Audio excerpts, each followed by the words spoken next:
ممكن ميدو يوصل بيه الحال اللي هو يشتكي نادي الزمالك ولا؟ والله انا شفت الكلام ده زي حضرتك بالظبط لما قلت ان في شكاوي هتتعمل وبتاع. انا قناعتي انا الشخصيه مش ميدو. مش ميدو، انا بتكلم مع ميدو على طول، بس يمكن من ساعات قبل السفر على طول انا يمكن ما اتصلتش بيه، بس ثقتي فيه كبيره قوي قوي. ميدو من اجمل وارجل الناس اللي قابلتها في حياتي. زملكاوي حتى النخاع. لا لا لا، حاجه تشرف الحقيقه يعني. ونادي الزمالك يعني هو بيتشرف ان هو بينتمي لنادي الزمالك، ونادي الزمالك بيتشرف ان لعيب بحجم وقيمه واسم ميدو متواجد معانا. كل اللي انا بقوله يا ميدو النهارده ان شاء الله اقف مع نفسك بس شويه كده وهتلاقي الكل واقف معاك. لازم ننتظم في تدريبات، لازم الكلام ده. بعدها هتلاقي الدنيا فتحت.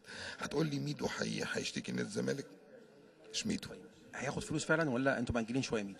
ان شاء الله هو في عقد، والعقد شريط المتعاقدين وعقد مع مش نادي. حاجه بيقول لك بقاله سنه ولا سنتين ما بياخدش فلوس؟ ان شاء الله. لا هو خد فلوس بس مش بالكامل يعني.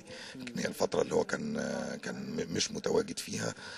يمكن ميدو تعرض لظروف جامده قوي، وتعرض لظلم جامد جدا من السنه اللي فاتت في موضوع قيده مرتين اللي المفروض ان هو كان يتأيد بالغلط. غلطه اداريه. فميدو قعد 6 شهور، فخد وقت اطول ان هو يرجع لمستواه. لما خس ورجع ابتدى اصيب. فطبعا حظ وحش قوي قوي قوي. وان شاء الله انا اللي انا بقوله ربنا هيديله على قد نيته. انسان جميل، انسان محترم، انسان جدع، راجل شهم. بس بقول له انا يا ميدو نادي الزمالك ده اكبر مننا كلنا، ولازم يا ميدو برضو احنا ندوس على نفسنا شويه. فين ابو واحد من الزمالك؟ هرد على حضرتك. نمره واحد عبد الواحد ما قالش انا فاض بيا الكيل، هو برضو اجتهادات. عبد الواحد علاقته بنادي الزمالك ابديه. هو انا يمكن يعني ينفع مثلا ان انا مش هكون في مجلس اداره نادي الزمالك في يوم من الايام هقلب مش زملكاوي؟ لا. عبد الواحد زملكاوي. عبد الواحد ارتباطه بالكيان ملوش حدود.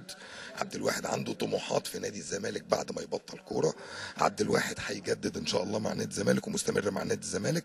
عبد الواحد لم يبالغ اساسا لان ما حدش فتح سيره مبلغ.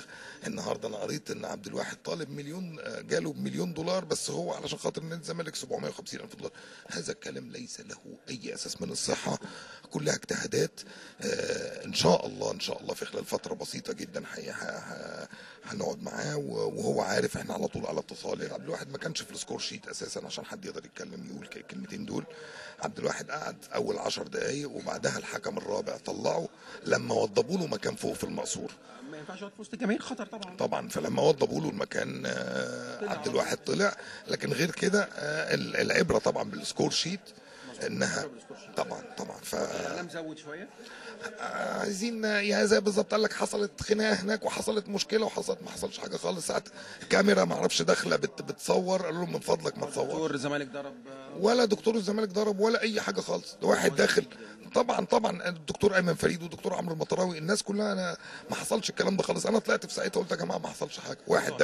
واحد داخل مستخبي بكاميرا ورا كرسي، ندهوا له قالوا له من فضلك ده تمرين سري وما ينفعش. بقى اتضرب وخناقه وما اعرفش ايه. فلا انا بقول لحضرتك مفيش حاجه يعني.